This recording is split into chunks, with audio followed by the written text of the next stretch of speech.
जरा सोचो, इस दुनिया में तुम इकलौते मर्द बच जाओ और बाकी हर तरफ औरतें ही औरतें, परियां ही परियां। लेकिन जैसा तुम सोच रहे हो उतनी सीधी कहानी है नहीं। कहानी की शुरुआत होती है एक कमरे में जहां कई खिलाड़ी मैच खत्म होने के बाद नहा रहे थे। अचानक उनमें से एक खिलाड़ी को खून की उल्टी होने लगी और इसी तरह 7 दिन के अंदर एक एक करके सारे आदमियों की मौत हो गई। इसका कारण एक किस्म का वायरस था जिसकी वजह से 1 महीने में हजारों आदमी अपनी जान गंवा चुके थे। वहीं औरतों पर इस वायरस का कोई असर नहीं हुआ। इस घटना के 8 साल बाद धरती पर मर्द बिल्कुल खत्म हो चुके थे, तो लाजमी सी बात है कि हर तरफ औरतों का ही राज था। इंसानी प्रजाति को आगे बढ़ाने के लिए औरतों ने वेलनेस नाम की एक संस्था बनाई जिसमें जिस भी औरत की लॉटरी निकलेगी उसे मां बनने का मौका दिया जाएगा। इसके लिए वायरस फैलने से पहले के स्पर्म बैंक्स में मौजूद स्पर्म्स का इस्तेमाल किया जाता था। फिर न्यूजीलैंड में जेमी नाम की औरत को मां बनने के लिए चुना गया। वो अपनी दोस्त पिप और ननंद एलेक्स के साथ एक डी जैक्सन और बेटे के साथ एक खुशहाल जिंदगी गुजार रही थी। लेकिन इस महामारी में सब कुछ खत्म हो गया। उसकी दोस्त पिप तो वेलनेस के लिए ही काम करती है, लेकिन एलेक्स हमेशा से इस संस्था के खिलाफ थी। एलेक्स वेलनेस की लीडर लेन पर हमला करने के जुर्म में कई बार जेल भी जा चुकी थी। मोहतरमा इतनी बार जेल जा चुकी थी कि अब तो उनका वहाँ की पुलिस वाली कॉन्स्टेंस के साथ भी चक्कर चल रहा था। जब भी एलेक्स जेल से छूटकर घर जाती तो पुलिस उसके शरीर में एक ब्लिस बॉल डाल देती थी जिससे उसे कुछ समय के लिए नशा हो जाता। ये कौन सी स्कीम है भाई? अच्छा, क्राइम किया इसने, नशे करवाओ इसे, चलो। एक दिन जब एलेक्स जेल से लौटी तो उसे ब्लिस बॉल के नशे की वजह से कुछ भी याद नहीं था, लेकिन उसने पहले ही जगह जगह पर कई नोट्स लगा रखे थे ताकि उसे पता चल जाए कि ब्लिस बॉल को निकालना कैसे है। पुलिस के साथ तो एलेक्स का रोज का लफड़ा था, तो उसने अपनी मदद के लिए जगह जगह पर नोट्स लिखे हुए थे। फिर उसने अपने शरीर की बॉल तो निकाल ली, लेकिन पूरे घर में खून के निशान रह गए। बाद में वो अपनी माँ से मिलने गई। पता चला कि वेलनेस प्रोग्राम के खिलाफ जाने के जुर्म में पुलिस ने उसकी माँ के शरीर में हमेशा के लिए ब्लिस बॉल डाल दी थी। ये भी एक कारण था कि एलेक्स को वेलनेस प्रोग्राम से इतनी नफरत थी। उधर जब जेमी और पिप वापस लौटे तो उन्हें एलेक्स कहीं नहीं मिली। पूरे घर में खून के निशान देखकर वो काफी डर गए। वो दोनों तुरंत अपने ट्रक में बैठकर एलेक्स को ढूंढने निकल गई। अचानक कोई उनके ट्रक के सामने आ गया और लड़कियां तो लड़कियां ही होती हैं, उड़ा दिया बेचारे को। उन दोनों को लग रहा था कि आज तो उनके हाथों एलेक्स की मौत हो गई, लेकिन तभी एलेक्स दूसरी ओर से सामने आई। वो उसे देखकर सोचने लगी, अगर तू यहाँ है तो हमने किसे उड़ा दिया? दरअसल उन्होंने जिस पर ट्रक चढ़ाया वो असल में एक आदमी है। सालों बाद एक जिंदा आदमी को देखकर उनका मुंह खुला का खुला रह गया, क्योंकि उन्हें बताया जा रहा था कि पूरी धरती पर सारे आदमी अब मर चुके हैं और अब उन्होंने आखिरी बचे आदमी को भी मार डाला। लेकिन तभी अचानक उस आदमी को होश आ गया। हालांकि वो काफी जख्मी था, इसलिए वो तीनों उसे खींचकर एक झोपड़ी में ले आई। पिप ने कहा कि उन्हें इस आदमी को वेलनेस के हवाले कर देना चाहिए, लेकिन एलेक्स इसके सख्त खिलाफ थी। आखिरकार उसने सबको मना लिया कि वो यहीं रहकर उस आदमी का इलाज करेगी। कई घंटे की कड़ी मेहनत के बाद सर्जरी कामयाब रही और तीनों लड़कियां थककर वहीं सो गई। अगली सुबह जब उनकी आंख खुली तो उन्होंने देखा कि लेन की असिस्टेंट मिशेल की गाड़ी झोंपड़ी के बाहर खड़ी थी। पिप ने फिर से कहा कि उन्हें सब कुछ सच बता देना चाहिए। इस पर जेमी ने उसे समझाया, अबे ये हमें पकड़ने नहीं, घर की इंस्पेक्शन करने आए हैं। माँ बनने के लिए सिलेक्शन हुआ ना तेरी बहन का। जेमी अपने पति और बच्चे को बहुत याद करती थी और अब एक बच्चा पैदा करना ही उसकी आखिरी उम्मीद थी। फिर मिशेल ने आकर उनसे कहा कि वो उनके घर का रहन सहन देखने आई है ताकि उन्हें बच्चा संभालने की इजाजत दी जा सके। उधर एलेक्स ने उठकर उस आदमी के बैग की छानबीन शुरू कर दी। उस आदमी का नाम बॉबी है और उसके बैग में एक अखबार का टुकड़ा था जिसमें एलेक्स की माँ के बारे में लिखा था। अचानक बॉबी उठ गया और भागने लगा, लेकिन एलेक्स ने उसे पकड़ लिया और दोनों में हाथापाई शुरू हो गई। वहीं मिशेल को बाहर से उसकी आवाज सुनाई दी और वो झोपड़ी की तरफ बढ़ने लगी। जेमी और पिप ने उसे रोकने की बहुत कोशिश की, लेकिन मिशेल जबरदस्ती अंदर घुस गई। खुशकिस्मती से तब तक एलेक्स ने सब कुछ संभाल लिया था। बाद में जेमी को खबर मिली कि वो मां बनने के अगले पड़ाव से बाहर हो गई है। इससे उसे गहरा सदमा पहुंचा और उसने पिप को कॉल किया। पिप ने उसे किसी तरह शांत किया और बाद में वो लेन से मिलने गई और पूछा कि उसने जेमी को बच्चा पैदा करने के लिए आगे क्यों नहीं भेजा। लेकिन लेन ने गुस्से में कहा कि पिप वेलनेस के तरीकों पर सवाल नहीं उठा सकती। उधर एलेक्स ने बॉबी से उस अखबार परिवार के बारे में पूछा, लेकिन बॉबी मुंह खोलने को तैयार ही नहीं था। फिर एलेक्स ने उसके शरीर में ब्लिस बॉल डालने का फैसला किया, लेकिन वह ऐसा नहीं कर पाई क्योंकि उसे याद आया कि इस ब्लिस बॉल की वजह से उसकी माँ की क्या हालत हुई है। उसने गुस्से में आकर वो ब्लिस बॉल तोड़ डाली। असल में एलेक्स की माँ ने खुलासा किया था कि उसने कुछ जिंदा आदमियों को देखा है और वेलनेस जरूर कुछ न कुछ छिपा रही है। फिर बॉबी ने बताया कि अभी भी कई मर्द जिंदा हैं और उन बेचारों को ढूंढ ढूंढ कर मारा जा रहा है। इसके बाद जेमी वेलनेस की गायनोकोलॉजिस्ट डॉक्टर हार्वी के पास गई और उससे पूछा कि उसे आगे क्यों नहीं भेजा गया। डॉक्टर ने बताया कि उसने तो जेमी को अगले पड़ाव के लिए चुना था, पता नहीं किसने उसका नाम लिस्ट से हटा दिया। अब बच्चा पाने की चाह में जेमी बॉबी के पास आई और उससे कहा कि भैया इस कप में थोड़ा सा स्पर्म दे दो। अबे पागल औरत, भैया बोल के क्या मांग रही तू?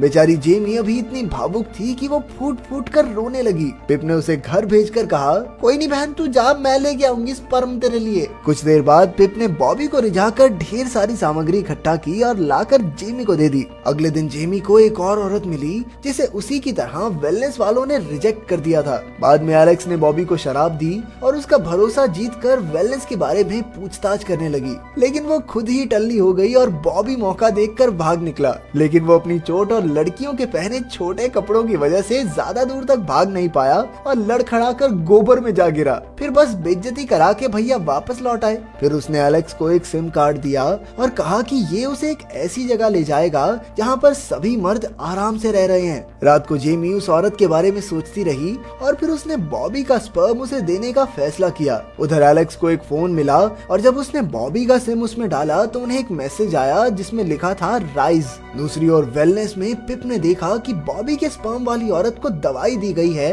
क्योंकि उन्हें एक आदमी के जिंदा होने की भनक लग चुकी थी। उसने तुरंत ये खबर जेमी और एलेक्स को दी और तीनों झोपड़ी में इकट्ठा हुई। उधर पुलिस को भी किसी तरह झोपड़ी में आदमी के होने की खबर मिल चुकी थी। तभी बॉबी को फोन आया और एक आदमी ने उसे पता बताया। वहीं दूर एक औरत भी उनकी बातें सुन रही थी। तीनों लड़कियां बॉबी को लेकर वहीं छिप गई जहां सारे मर्दों को जलाया गया था, लेकिन उस औरत ने उन्हें ढूंढ निकाला और गोलीबारी करने लगी। बड़ी मुश्किल से वो सब जान बचाकर गाड़ी में भाग निकले। बॉबी ने बताया कि ये औरत वेलनेस के लिए काम करती है और इसने 2 हफ्ते पहले उसके दोस्त को मार डाला था। उससे बचते बचाते वो सब एक मेले में पहुंच गए और बॉबी ने एक कार्टून का भेष बना लिया। जल्द ही लेन और वो शिकारी मेले में आ पहुंचे और बहुत भीड़ होने की वजह से तीनों लड़कियां बिछड़ गई। तभी अचानक जेमी को उल्टी होने लगी और वो समझ गई कि वो प्रेग्नेंट है। वहीं लेन ने पिप को उसके पास बुलाकर कहा कि अगर वो बॉबी को उनके हवाले कर देगी तो लेन उसकी सहेलियों को कोई सजा नहीं देगी और पिप भी प्रमोट होकर वेलनेस की मेन कमेटी में आ जाएगी। वहीं उस शिकारी औरत ने बॉबी को देख लिया और वो भागने लगा। एलेक्स जैसे तैसे पिप और जेमी से मिली और पिप ने उन्हें लेन के ऑफर के बारे में बताया।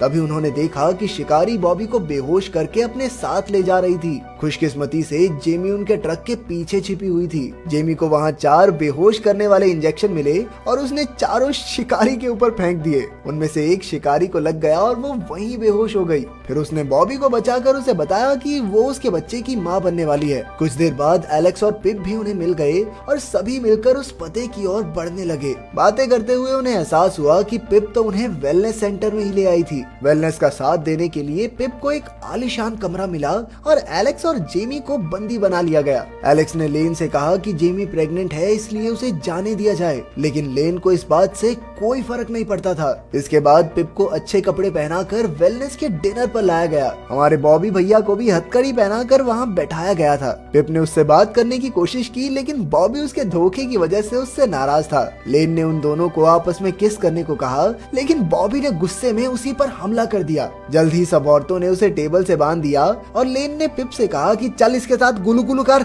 सभी औरतें बेशर्मों की तरह उसे देख रही थी। पिप को सबके सामने ऐसा कुछ करने में बहुत झिझक हो रही थी, जबकि वेलनेस की वो बाकी औरतें बेशर्मों की तरह इस बात के सपोर्ट में थी। लेन ने धमकी दी कि अगर पिप ने ऐसा नहीं किया तो वो उसे वेलनेस से धक्के मारकर बाहर कर देगी। ये सुनकर न जाने पिप में कहां से हिम्मत आ गई और उसने सबके सामने लेन का पर्दाफाश करते हुए कहा कि लेन खुद दुनिया पर कब्जा करना चाहती है। उसकी बातें सुनकर बाकी लड़कियों को भी सच का एहसास हुआ कि लेन उतनी अच्छी नहीं है जितना सब समझते हैं। लेकिन लेन ने वहाँ खड़ी पुलिस वाली से पिप को बंदी बनाने को कहा। वो पुलिस वाली पिप को ऑपरेशन थिएटर में ले गई, जहां एलेक्स और जेमी के शरीर में हमेशा के लिए ब्लिस बॉल डाली जाने वाली थी। उसने नर्सिस से कहा कि सबसे पहले पिप के शरीर में बॉल डालें, लेकिन जैसे ही वो नर्सिस मुड़ी उसने उन दोनों को बेहोश कर दिया। फिर उसने एलेक्स और जेमी को उठाकर उसे बेहोश करने को कहा, ताकि वेलनेस वालों को ये ना लगे कि कॉन्स्टेंस ने उनकी भागने में मदद की है। बेचारी एलेक्स ने रोते रोते कॉन्स्टेंस को बेहोश कर दिया और तीनों भागकर जंगल में आ पहुंची।